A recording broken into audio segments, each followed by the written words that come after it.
Welcome back, guys, to your second top 16 match of this tournament. We have got 28cotok versus Gameguysd. Once again, we are going to be looking at another brand new level in Sector 3. This time it is 3-4. We're going to see these two guys take the run, give it a try, and see how they go.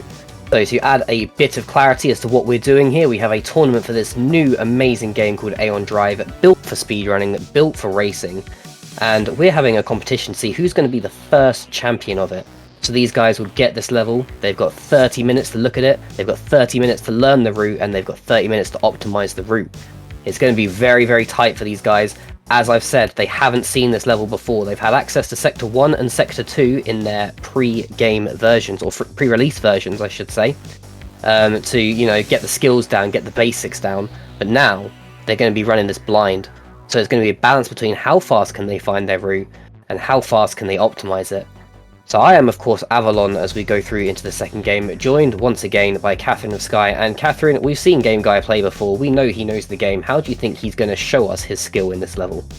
Oh, I hope he does really well because, like you said, he's been supporting the whole tournament the entire time in chat and really very positive about interactions and also providing us with a lot of information about what he's experienced in this tournament. And so it's going to be interesting to see how much he's played and how much his skill shines through as he goes through and against Kotok. But equally, Kotok, I would love to see a great time from them as well, because after all, it is a competition, and having a close match is probably the most fun that we can ask for. Most certainly. And this level, we've got these cool little jump pads, which seem to interact really well with the dash dagger. As you can see, if the dagger hits the jump pad or nearby, as soon as they live, they're launched into the air, which is just going to be so much fun, but very, very difficult to get right. Yeah, they are quite small, and aiming that dash dagger, especially when you're jumping in the air and having to go at like a 45-degree angle to angle that dash dagger down is, I can imagine, just like immensely difficult. But so far, Kotok really doing a great job with those, and both of our runners are experimenting with trying them using dash dagger or regular jumping to see what method is better for them as they kind of go across that area. I have to say I'm really excited to see a second new tech or new interaction, maybe. We talked about the breakable floors and walls in the previous match, and now we're seeing the jump pads, which is also a new thing in Sector 3. So the game clearly has a lot of secrets for us to find as we go along. And like you mentioned, the designers have taught us or are teaching us as we go to use these things to our advantage, and so they're not a secret anymore. Absolutely, yeah, and it's you know, it's how these runners work with that. This will be potentially the first time runners have seen these jump pads ever, and it's how do they spend this time? How much do they spend trying to work out the best route and playing around with the mechanics, or how do they or do they just go straight for a basic route and then start optimizing it? I mean, Gameguy put on a very early good time of 11 seconds, 0.03. Is he gonna retain that route and try and optimize it, or is he going to spend the first couple of minutes still here looking around for a better route?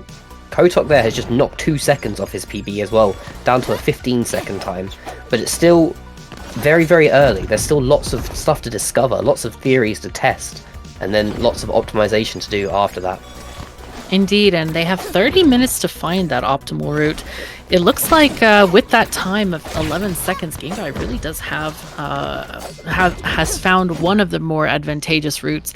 I'm curious to see how many seconds it will end up being. There are quite a lot of moving parts in the beginning of this, especially with enemies moving around and daggers needing to be thrown and jumping up and down. So I'm curious to see how they'll especially optimize this beginning section. Gameguy doing a really interesting thing there and collecting the diamond, which we've talked about in previous levels. Probably accidentally, but it ended up being kind of an interesting run where they got that automatically as they were kind of launched up by the jump pad there. Good work, Jack. Absolutely, yeah, and that's, you know, it's something that we're gonna have to watch how it progresses through this game and with the tournament. Is how do we maximize the collectibles in this as well? Because although these guys are running it as fast as they can, there is a storyline to this game, and not everyone is a high quality, incredible speedrunner. Some people like to play casually, and that's great. Casual gamers, they deserve their place within us, and that's what these little capsules that you can see them collecting actually do. They fill up a little bar. You can see it at the moment on Gameguysd. He's got 2 white and 2 blue, and now he's got 4 white. And you can spend that bar to add 5 seconds to your time. It doesn't change the actual measured time for the level, but it does give you a little bit more time to look around the level. And that's, part of the reason that I'm so excited now this game is publicly available, is people can start using those capsules. They can collect as many of them as possible to give themselves a huge amount of time and level, just go and explore everything. Because we've seen some where there's a vertical wall, like this one to the left of Gameguysd now, with the spikes on it, that you can actually throw a knife to get over. You can do things to get around these obstacles that maybe wouldn't be so obvious in this tournament setting where you're trying to be as quick as you can. You saying that, collecting all of the capsules to kind of extend your time makes me wonder, are there hidden secrets in these levels? Maybe some lure objects or something else that the devs have hidden for us. But that is up to you to find, everyone. Go and get this game right now. It is out on all of the platforms that you see on the screen. We've got Steam, Xbox, PlayStation, and Switch. And you can play this game to your heart's content. And I am so curious to see, what are the community's impressions are going to be? Do you like the levels? Do you like the look of the game? What are you going to find? And most importantly, what times are you going to get on these levels? Because obviously you're going to have a lot more time than these runners to play these levels. But are you going to choose the same route, or are you going to go a different one? I'm really curious about that. I am too, and especially with some of the smack talk I've seen in chat over this tournament, I've seen people in the chat saying, I could have done this faster. Well, now is your time to go and prove it. Beat these times. You know what level it is. It's Sector 3, Level 4. You know currently that Gameguysd's sitting on that 11.03. Go out, beat it. Show us how great you are. Join the next tournament. Show us that you can run these levels as fast as you can. And like I said, if you don't, go and find me the lore stuff, because I love all that. Like, Hollow Knight was great for all that sort of lore stuff that's hidden away. I don't always have the time to go and do that myself. I did with Hollow Knight, to be fair, but some games I don't.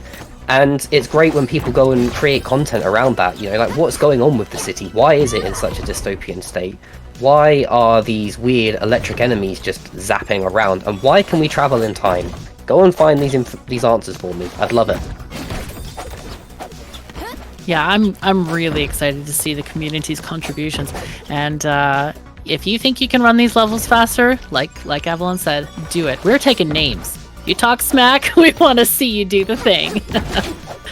But most importantly, have fun with the game, because having played it myself, I can tell you that the movement feels really good. I used a PlayStation controller, and it was just very smooth, very slidey, flawless. It was great. It was really good. It really was, but I'll tell you what else was really good. That last run from Gameguysd, 9 seconds, 0.78. The sub 10 has been set on this level. He's getting faster. He's been testing and testing each individual section of the level, trying to find the best way through it.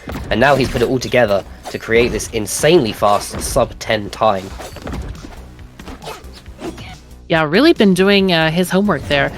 And I'm really curious to see if KatherineOfTheSky can come near that time. KatherineOfTheSky has kind of been, pausing at different places, not quite getting the optimal runs there, but hopefully finding something that works a little bit better than what he's been doing so far. Because I definitely want to see more of a competition here. We want to see top times from him as well. Hopefully he can get a sub 10 and give Gameguysd a run for his money. Yeah, and you've got to remember, of course, this is the top 16 from over 4,000 entries. These guys are good at this game. They know what they're doing, and they are fast. So KatherineOfTheSky, yeah, sitting on 1140 at the moment. But if you watch, like you said, Catherine, he's still taking it slow. He's making his way through these levels, thinking about what he's doing.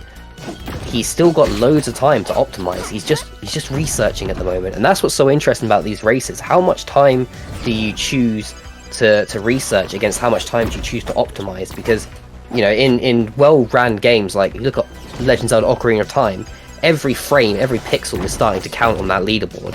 Whereas these ones, there's still so much learning to do. You could probably get away with making quite a few mistakes. Indeed. It's really important to kind of balance that, as you said. But, 30 minutes is a very long period of time, and hopefully KatherineOfTheSky is going to decide on a route soon, because I would say that, you know, they need at least 10 minutes to optimize, if not more. So hopefully they're going to kind of go through this and figure it out and figure out the fastest way. But there's a lot of stumbling going on KatherineOfTheSky's side. I know. I don't know if it's kind of a lack of confidence, or maybe hopefully not getting discouraged by Gameguysd time. Hopefully it's too early to get discouraged, because I want KatherineOfTheSky to succeed as well. But lots of mistakes being made there, and I'm just hoping that he starts to feel comfortable and really get through this.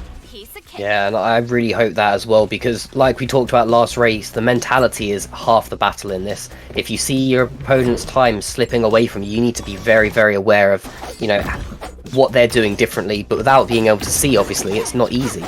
You know, KatherineOfTheSky will be wondering, is there a different route? Is there a faster way around it? Or is it just that Gameguy has better inputs? And we talked about it earlier about how KatherineOfTheSky was kind of lagging through the levels, researching everything. It's all well and good, but the thing is, everything's moving, and if you're not as fast, or you're suddenly faster, things are going to be lined up differently. You can practice these moving platforms all day, but you need to know where they start and where they are if you take the fastest route through the beginning. Indeed, that is such an important thing to note and notice. And this level doesn't have quite as many moving items, it feels like, as other levels, except for, well, I guess there are some platforms move up and down, and there are a few enemies, but not like the moving fire bars we saw in Sector 1, for example. I'm hoping that KatherineOfTheSky kind of gets that really cool beginning that Gameguy does, which is, I felt like, is really creative, where he throws his dagger, as we see in this kind of like diagonal, or kind of on the corner of that platform. Missed it there, but he does this really kind of cool thing, which KatherineOfTheSky is being a little bit like more straight and aligned in sort of like square movements instead of going on a diagonal there, and I think that's really slowing him down in that section. Yeah, you can definitely tell, like you say, there's less moving things. This level is to showcase the jump pads and how they work, but it is also an opportunity, you know, to work out how can you think non-linearly, because this game, although it is a platformer game, the dash dagger just changes so much about how you have to think about levels and how you progress through them. It does, and sometimes it almost feels like they are dashing to the bottom of a platform, but they like appear on top. I'm not sure if that's correct, or if I'm just not seeing the tiny little hop that they need to do off the side of a platform wall or something, but it does look almost magical. And when you get those kinds of movements correct, that is where we're seeing a huge amount of time savings with our runners, and we have seen in levels previously where that makes all the difference in the world, and our top runners are getting those kind of diagonal movements down and definitely kind of blowing past their opponents. Absolutely, and it's knowing when to make those throws as well. I mean, we've been told by multiple runners now that Gameguy himself has also come forward with this, that throwing the dash dagger isn't always the fastest way to proceed. Often it is, but there are times when it's not, and it's when do you decide to make those throws and when do you avoid it? Yeah, indeed, and it looked KatherineOfTheSky is taking that kind of lower route through that first section, and kind of missing the dash dagger thing that Gameguy does, which is so effective in that very beginning section. And the reason, as Avalon mentioned, for not using the dash dagger is because there is an animation cost time, or time cost. There's an animation that has to play, and sometimes sliding is faster than daggering, but it also depends if you're crossing a gap, because you can't really slide across a gap unless you want to end up in the netherworld.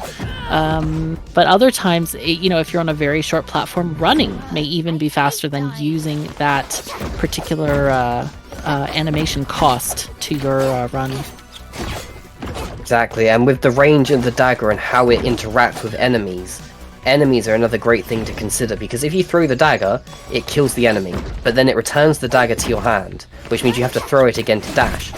However, if you run to the enemy, you can slide through them, you can slash them with your sword, and immediately kill them while still maintaining that movement, and those sort of differences will add up over the course of a race. Indeed, that's a very good point, because initially when we were seeing the very first matches in this tournament, we saw that some players didn't seem to know that you could slide and kill your enemies while sliding, or in the case of those like little flying things that have the red lights on them, you can actually slide underneath them in most cases because they're above the ground and they're placed in that specific way that you can avoid them without even needing to kill them. So those choices really, really make a huge difference in this. Oh my goodness. We're just seeing all kinds of trials, shall we say, on the screens here. It's really mesmerizing to watch this. Really a fun speed run to kind of watch. Yeah, and speaking of watching, having just seen a run that Gameguysd just did, I think that we could be looking at a sub 8.5 here. Gameguysd had ran through everything with 23 seconds still left on the clock and just missed a single dagger throw that prevented him finishing in time. But I reckon, given the time to play through this, and we've still got 15 minutes of optimization, I think we could see a sub 8.5, and KatherineOfTheSky is definitely going to have to start bringing that time down fairly soon. Yeah, I'm surprised we haven't really seen many PBs from KatherineOfTheSky. You kind of get the feel he's just still experimenting with the route, but hopefully he'll start optimizing because it's time. It's like, okay, let's go. We gotta start doing this now, because otherwise he may fall into that trap of getting a little bit disillusioned and kind of frustrated. And maybe, hopefully that doesn't affect him. We'll just have to see how it goes. But I really would like to see a better time from KatherineOfTheSky.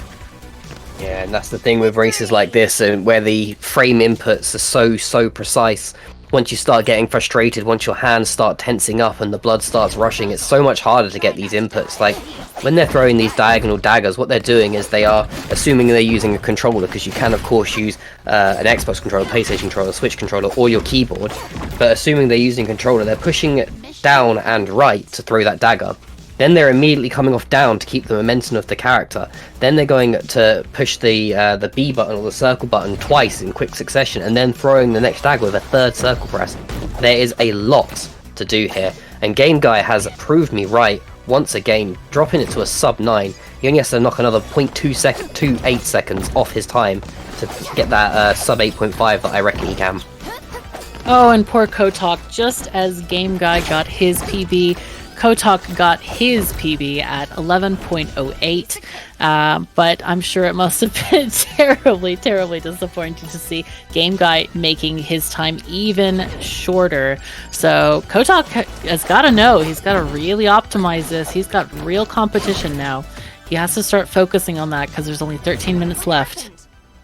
Absolutely, and one thing that KatherineOfTheSky is doing that I'm noticing is every time he's reaching the goal, he's actually clearing the stage, which sounds like quite a minor thing, but it means that instead of being able to push start reset and just going back to the start, you're actually having to load the leaderboard, push A to skip the leaderboard, make sure you push the right button to reset the level, but you know, it's a lot of extra time when you're talking over a 30-minute race. It's not like it's hours and hours. Those little moments, they matter a lot, but also he is seeing Gameguysd's new personal best as he does that. He's seen that Gameguysd is now sub 9, more than 2 seconds ahead of him in that time, and it's got to play with your head. I don't know how you could get away with that not playing with your head, as Gameguysd is still just testing the end of this level. He can see there's optimizations to be had, and he's just working out how best to do them.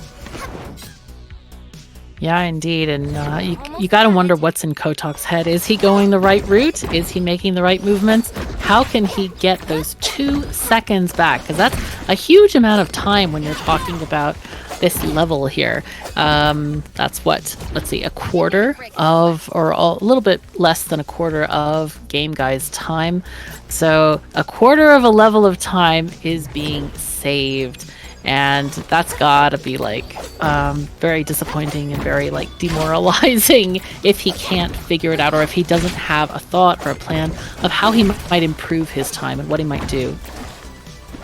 Absolutely, yeah, and it makes you wonder what Gameguysd is thinking. I'm assuming that Gameguysd is going to be watching the stream. He's going to be planning his race against whoever wins this game, and he's going to have to decide, you know, how much time is he going to put into the research next time? Because the thing is, what Gameguysd's done here is he's perfected an early run and is now working out the details.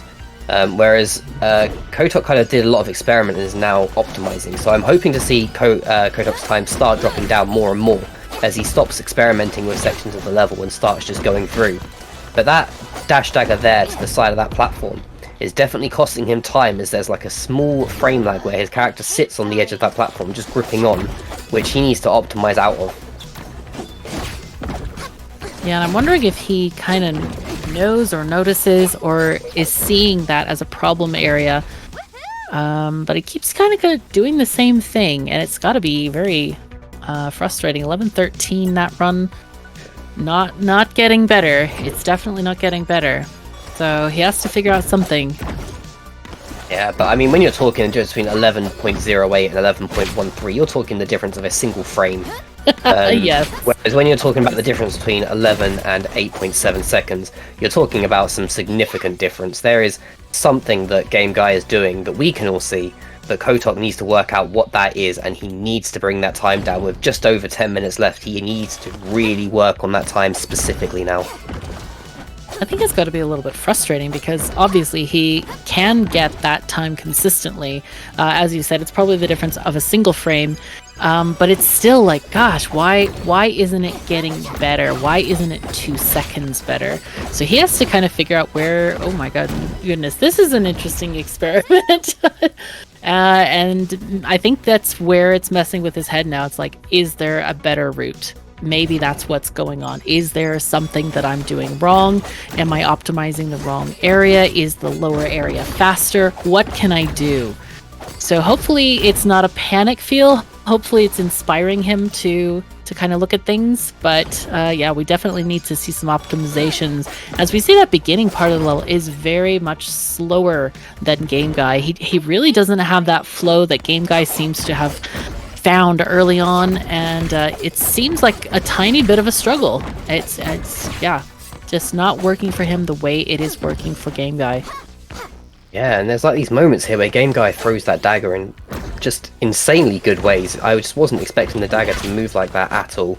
But it's like you say, he must be thinking there's a different route, and he must be thinking there's more experimentation to be done. Less than 9 minutes on the clock. He doesn't have time to do it. He needs to stick with the instincts that he's got. He needs to remember that he is one of our top 16 players. He is an incredible player, and he just needs to get himself out of this mindset and just get these frames right, get this route right, and then match Game Guy, because we know he can do it. We know he's an incredible runner, but we just need to see it now. Yeah, these players are definitely very, very highly skilled, and it's really a pleasure to watch them because they are good. And even if we say, yeah, they're missing this, they're missing that, trust me, an average player is not going to move like this. This is really, really expert movement, and they are just trying their best to shave like milliseconds off the clock, or, well, I guess hundredths of a second, tenths of a second, even full seconds. But many of us are going to need those little capsules. I am one of those players, that's for sure.